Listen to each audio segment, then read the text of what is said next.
আসসালামু আলাইকুম, আমি ফাহিম মুনতাসির।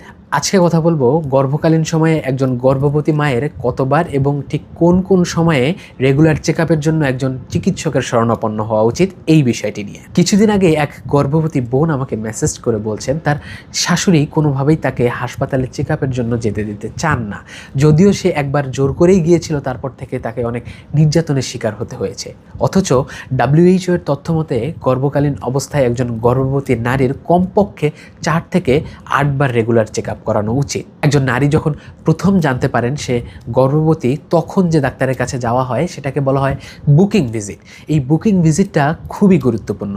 বুকিং ভিজিট থেকে শুরু করে 28 সপ্তাহ পর্যন্ত প্রতি মাসে একবার করে, 28 থেকে 36 সপ্তাহ পর্যন্ত প্রতি 14 দিন পর করে একবার করে, এবং 36 সপ্তাহ থেকে বাচ্চা জন্মের আগ পর্যন্ত প্রতি সপ্তাহে একবার করে চিকিৎসকের শরণাপন্ন হওয়া উচিত।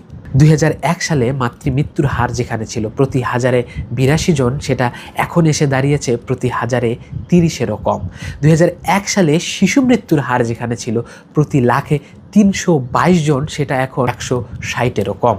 চারদিকে এত দূষণ, অ্যান্টিবায়োটিক রেজিস্ট্যান্স, রোগ প্রতিরোধ ক্ষমতা কমে যাওয়ার পরেও মাতৃমৃত্যুর হার এবং শিশু মৃত্যুর হার কমার এই কারণটা হচ্ছে আমাদের রেগুলার চেকআপ, সচেতনতা এবং মায়ের প্রতি যত্ন।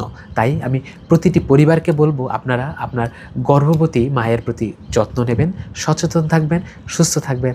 আসসালামু আলাইকুম।